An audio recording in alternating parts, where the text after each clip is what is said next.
lose it. Get control of your life, don't let nobody else do it. Cause I'm not gonna have matching S550s cruising. Feel like you winning on the ground. Yes, sir. What's up, everybody? Welcome back to The Run with me, Manny Wilson, all the way from Detroit to Chicago to your speakers and headphones. I appreciate you tuning in to the first interactive sports podcast, a community that makes sure your voice is heard. So if you hear something you agree with, you disagree with, you like or you dislike, go ahead. Shoot us a quick take on a voicemail line, 219-413-9405. And of course, we will play it back on our next episode. And then shout out to SeatGeek for sponsoring this episode. Get $20 off your first ticket purchase when you use the promo code The Run Podcast. Now, this code can only be applied for first-time users on the mobile app or website, so I don't know about you, but you better go ahead and catch one of these baseball games, concerts, whatever is going on in your city, because summertime is here and you know that the shows are happening. You could probably also go to a training camp as well to see your favorite football team, since football is around the corner. And, my team been kind of going crazy in training camp. So the Atlanta Falcons, man, training camp, they in training camp, very intense. They fighting. It's looking good so far. And a lot of people seeing the fighting stuff. And, the training camp, when teams fight in training camp, I don't think it's a bad thing at all. I love it. To me, this is something where we're establishing a new culture, a new era for the Atlanta Falcons defense. It's a huge boom for me. So the report of which came out about the training camp fight, it was with the rookie, James Pierce Jr., and he was making a lot of noise in practice, apparently. Had some good rushes off the edge and was getting under a lot of people's skin. So I love it. But here's what the report said. It said rookie edge rusher James Pierce Jr. and center Ryan Neuzil got into it, which prompted others to get involved. Primarily veteran edge rusher Leonard Floyd came to the Pierce's defense, which left the left guard, Matthew Bergeron, he jumped in to help Neuzil. Yeah, so offensive line, defensive line, brawling together. James Pierce Jr., he's the one that kind of started it and initiated it. And then, he get help from his boys, Leonard Floyd coming in, and then offensive line not going to stand down either. So, of course, they jump in, and then it becomes kind of a bigger brawl. Now, Raheem Morris and Jeff Albrecht, they broke up the fight. They ended up stopping it, but afterward, they asked Jeff Albrecht about what happened in training camp and how the fight came about. And Albrecht, he said, we're trying to develop a new culture, a style of play for sure. And he said part of that is violence in which we play, aggression. So the urgency and all of that. So today at times it went a little too far, but we got to learn how to manage that. You're going to get agitated, especially when you're playing a really good defense. The offense is going to get very agitated. So I love it. And to me, this is, something where I'm like, he's developing a culture. This is something I am not upset at all. I'm glad it's finally here. It's about damn time the Falcons defense show some aggression and begin to get under other skin. Because we didn't do that at all last year. Last year, we didn't get under nobody's skin. We didn't bother nobody. Quarterbacks was in the pocket all day, chilling, singing songs. It was let's go make a fool out of this Atlanta Falcons defense all last year. But now with the intensity picking up, setting the tone from Jeff Albrecht of what he's doing. Raheem Morris is actually doing a great job too so far in training camp from what I see. But these guys going at it, it tells me everything I need to know about where we're setting the standard when it comes to Atlanta Falcons football, specifically on the defensive end here, because I'm loving it. To me, all the aggression, the brawling, the pushing, the shoving, the stuff like that, it needs to happen because it's only going to make everybody even more tough. So I'm loving that aspect on the defense there. You bringing in some dogs, obviously. Jalen Walker, he said out he was pretty inactive on that practice, but James Pierce Jr. also clearly showing that he's somewhat of a dog on this defense. He's been getting a lot of reps. It's been a good amount of rotation going from him having some first team reps, some edge reps, and then also going back to the second team. So apparently in the latest of the reports, they're saying that the defensive line has been getting mixed up a lot with the Atlanta Falcons, which I'm not mad at because for once a person can finally say in that front seven, we actually have a lot of depth in that team, in that front seven, especially with everyone healthy right now. So I'm okay with Raheem Morris and Aldridge kind of going around and adjusting to see which players work best in which areas in that front seven. So I'm content with that. And as long as we can get pressure on other teams' quarterbacks when the season start, and we have that same edge that we have right now in training camp against these other teams come regular season, I'm content with it. I love it. And hey, that's all I'm asking for as of right now. Now there is some more things going on because the Atlanta Falcons, now everybody know Young Ho Koo, the kicker, much loved in Atlanta. Done hit a lot of game winners, but Young Ho Koo is probably about to lose his spot. Yeah, so Falcons, we signed another kicker, Lenny Craig, and he's German. He's mixed with something else, but he's a German guy, Lenny Craig. And he was booting it in training camp, apparently. So there was a kicking battle, and for the first time in training camp, it was field goal practice. So we had Young Ho Koo. He was out there kicking, obviously. The new guy we just signed to a 3-year deal, Lenny Craig, was out there kicking. So for Young Ho Koo, he kicked 5 field goal attempts. He was good from 37 yards, good from 40 yards, good from 47 yards, again, 53 yards, and he missed from another 47-yard attempt. However, that leaves him 4 for 5 on field goal attempts. Lenny Craig, on the other hand, the guy we just signed, very young, new to the Atlanta Falcons roster, he went 5 for 5. And he also hit a 55-yarder. So, Young Ho Koo, I'm sorry, man. I appreciate everything you did for Atlanta, but it might be time to chuck up the deuces, brother. It might be time to check up the deuces because Lenny Craig, this man made 5 out of 5 attempts. He was good from 33 yards, 37 yards, 47 yards, 50 yards, and 55 yards. And I'm content with it. I want to continue to see where it goes in terms of the pressure type of kicks because Young Ho Koo has been clutch in the past. But if this dude, Craig, can hit 55-yarders consistently, we got to have him on the field kicking some field goals. It ain't no ifs, ands, or buts about it. It's a new era of kickers. We see a lot of kickers are, being able to hit 55 yards with ease, 60 yards with ease. It's becoming a thing where it's like, if your kicker can't hit 50 yards consistently, then you need to find somebody else. So this deal that I see here, man, with Lenny Craig, I'm loving it. I'm happy that we, have another guy that is kind of in a position battle. And everybody has the pressure on. That's been one of the things that our GM really said early on is that he wants everyone to feel pressure on not having a starting spot and everyone to have some sort of competition around their starting spot. So I'm happy that's the case right now. And then that brings me to the point of offensively. Obviously, we know there's a lot of talent on the offensive end. We heard Michael Penix Jr. He was saying the Falcons should be the #1 offense in the NFL. And I do not disagree with him. I think the Falcons have plenty of talent to be the #1 offense in the NFL. When you look at the quarterback standpoint, the running back standpoint, and the wide receiving core, this team is loaded on all ends of the offensive standpoint. And even the offensive line isn't bad right now. So from the Atlanta Falcons, the expectations, I think they're extremely high for this offense. So far in training camp, I don't like to get, too far ahead of myself in training camp, but Michael Penix, he was putting in work. During the 11-11 work that they were having, scrimmaging against each other, he completed 13 of his 16 passes. Kirk Cousins, he was also getting some reps with second team. He had 6 of his 11. And then we had another guy who was getting some reps too. He only got 2, but he was 2 for 2, which don't really matter. But Michael Penix, again, completed 13 of 16 passes. And apparently he's getting Kyle Pitts involved. Now, I know the narrative on Kyle Pitts. Damn it. This is a rough narrative.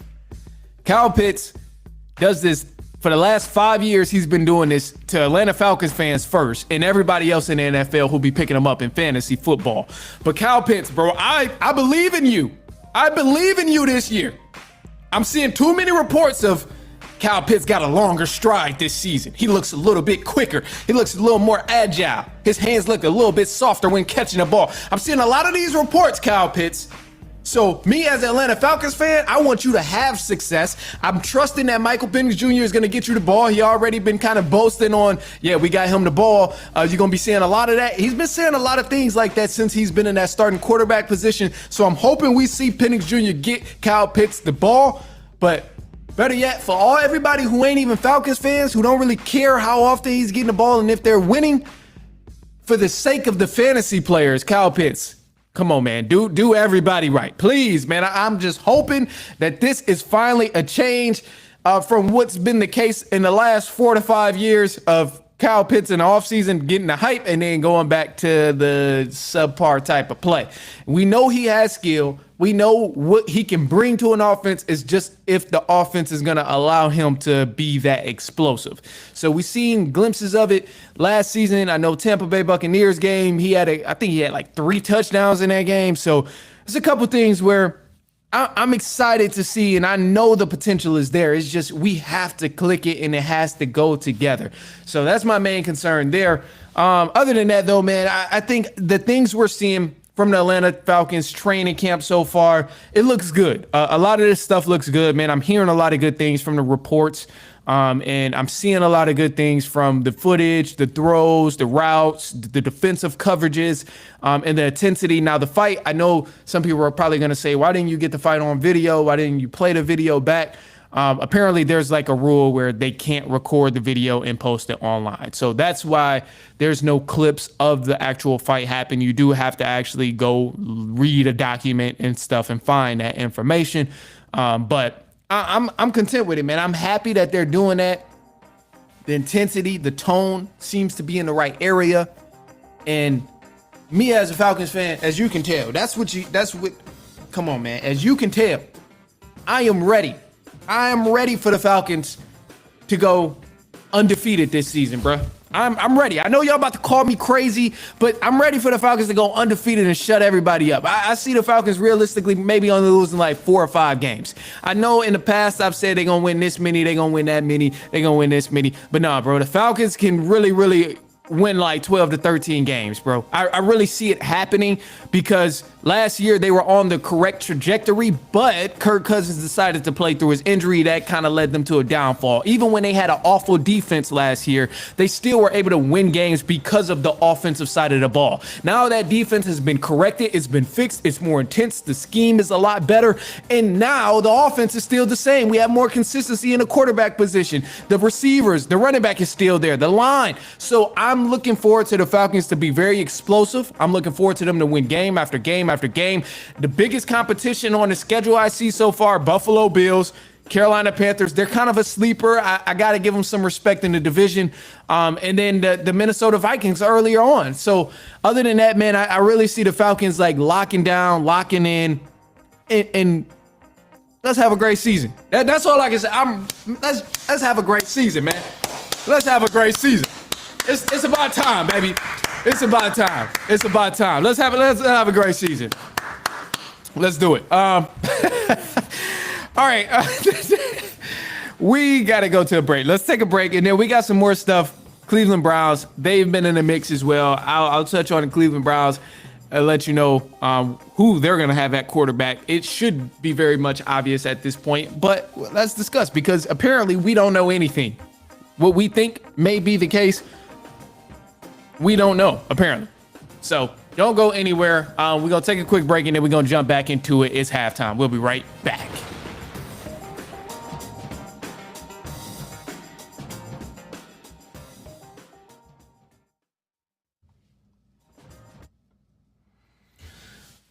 Ooh, boy, I can't wait for these boys. I can't wait for these boys. My boy's about to go so crazy. My boy's about to go so crazy, man. I cannot be disappointed again. I cannot be disappointed again because it was rough. Started off one of the best seasons I had watched in a very long time, and it got sad real quick. Got sad very quick. So that can't happen again.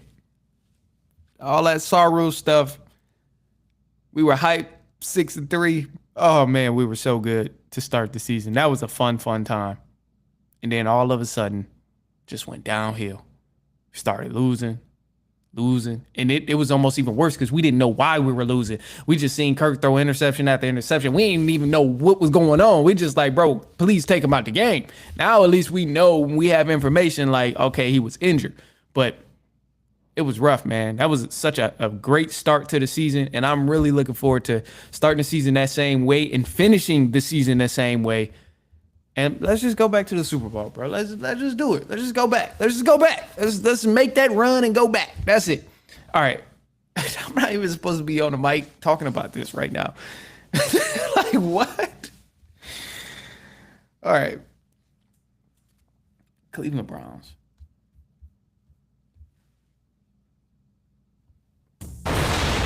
All right, man. So Shedeur Sanders, man, look, let's just cut to the chase. Shedeur Sanders is gonna be the starter for the Cleveland Browns. Like, let's cut to the chase. Let's just cut to the chase. Please. All right. Welcome back to The Run with me, Manny Wilson. I appreciate you for tuning in, man. Of course, shoot us a quick take on the voicemail line, 219-413-9405. If you hear something you agree with, you like, you dislike, you just want to get a hot take off. But the hot take that I'm about to get off is with the Cleveland Browns, man. Shedeur Sanders is going to be the starter for the Cleveland Browns. And I don't know why they're dressing it up like, oh, we don't know who it's going to be yet. And we're still trying to decide which quarterback is the perfect fit. Like, I don't know why they're doing all of this hee ha ha stuff of we don't know who the quarterback is going to be. Look, if anybody right now has been seeing anything with the Cleveland Browns training camp, you know damn well Shedeur Sanders is going to be the starter come week 1. Because right now, Kenny Pickett, even if he was healthy, he wouldn't even be the starter. And Joe Flacco, come on, bro. You're not going to start Joe Flacco over a guy who has so much potential and can really help the franchise grow like Shedeur Sanders. Like, are you kidding me? So to me, the reports, yes, it's been coming out and it's saying, yeah, Shedeur is still yet to take the reps with the first team and all of that stuff. And he's still been on second team. And even after Kenny Pickett went down, there's still that whole conversation of Joe Flacco is going to be the one to now take reps with the first team. So it's been a lot of different things like that, but I'm more concerned, like, I don't understand why Shedeur Sanders isn't going to be the starting quarterback. Like, it should be 100% obvious. These throws that he's been making throughout training camp seems to be beautiful, and they're amazing. And then, honestly, even the reports that's coming from training camp of what Shedeur is doing in training camp are in his favor. You look at the reports. In the first day of padded practice, Shedeur Sanders went 9 for 9, and he was the only quarterback to throw a touchdown pass. Yes, the other quarterback, Joe Flacco, Kenny Pickett, who is also dealing with the injury. But I'm not one to believe training camp hype and say, oh, well, he's thriving in training camp, so he's going to be the MVP of the season. But I'm definitely not a fool to be like, these throws he's making, these stats he's doing in training camp, clearly they're better than all the other options at quarterback for the Cleveland Browns. I don't think there's one single Cleveland Browns fan out there that's seeing these Shedeur Sanders throws and seeing the way he's tossing the ball up and thinking to themselves, oh yeah, I think Kenny Pickett could lead this team better and Kenny Pickett could do a better job. Just don't see it happening. I don't think people are thinking Joe Flacco could do a better job. Joe Flacco is the real leader of this team. We need to start him at quarterback. I doubt that's the case. So looking at all the information of what he's been doing and the way he's been running this offense so far in training camp, I think it's Shedeur Sanders to run away with. And then you look at it even further, the Browns are almost in a situation where they have to start Shedeur Sanders. Like, at this point, you go through all the hype of watching him make these throws in training camp. You see how great of a job he's done in training camp, the numbers that he's been doing in training camp, completing all his passes in a timely manner and accuracy, like the way he's been throwing the ball. It would almost be stupid not to start him, but the fans are going to want it no other way after showing them all this footage. So if you go out there week 1 and you're not starting Shedeur Sanders, they're immediately going to look at you sideways and start chanting, "We want Sanders." Because why not? He's young. He has a bunch of potential ahead of him. And I mean, let's be real. Joe Flacco ain't the future of the franchise. Kenny Pickett ain't the future of the franchise. Shedeur Sanders is the only one with the potential to even put the franchise on his shoulders at this point. So I think if the Browns don't start him week 1, the fans are going to make a run for it themselves. Already. Like, I don't think it'll be any other way, but I give it a couple more weeks. I don't know why they're taking so long and why they're holding out on announcing who's going to be the starter for the Cleveland Browns. Maybe it's a confidence thing. Maybe they want Shedeur Sanders to stay humble. Maybe they want Shedeur Sanders to keep that chip on his shoulder, to be at the best of his game and stay locked in like he was. Because from what I've seen in the press conferences and stuff like that, Shedeur has been locked in. He's been answering a lot of things as a leader of the team and as a true quarterback of the team. So maybe that's why they haven't announced that he will be the starter, because they want him to stay locked in. That's the only sense I can make of why he isn't already identified as QB1 for the Cleveland Browns when one guy is down and one guy is already old as hell. So I think Shedeur will 1,000% be the starting quarterback of the Cleveland Browns come week 1. They'll take on the Bengals. I'm looking forward to them winning. And I think actually at this point, man, I'll go with the Cleveland Browns to win week 1 against the Cincinnati Bengals. The Bengals have been losing to the Browns in week 1 year after year for the past 3 years, and they've been an awful starting team. So I wouldn't even be surprised if the Browns did get a win week 1, and that would probably solidify Shedeur Sanders as a starting quarterback for not only this following season, but probably the next few seasons after that. So I'm going right there. That is all I have for you. I appreciate you guys if you've been kicking it with me, listening to the episode, watching the episode on YouTube on a live stream. Man, I greatly appreciate it. And I'm gonna leave y'all with a positive note. And a positive note for this episode is just gonna be as simple as keep moving.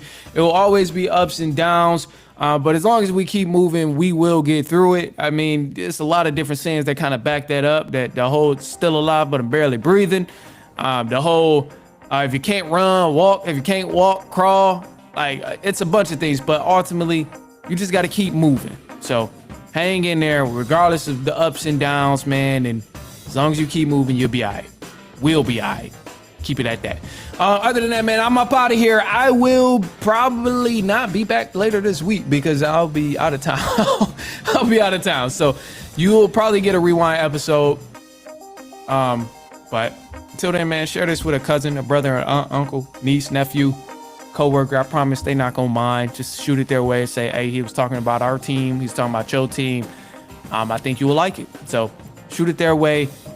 Follow us on Instagram at The Run Podcast, TikTok at The Run Podcast, YouTube at The Run Podcast. Check out all the content in short form and long form. But other than that, man, I'm up out of here. I will see y'all later on next week, probably.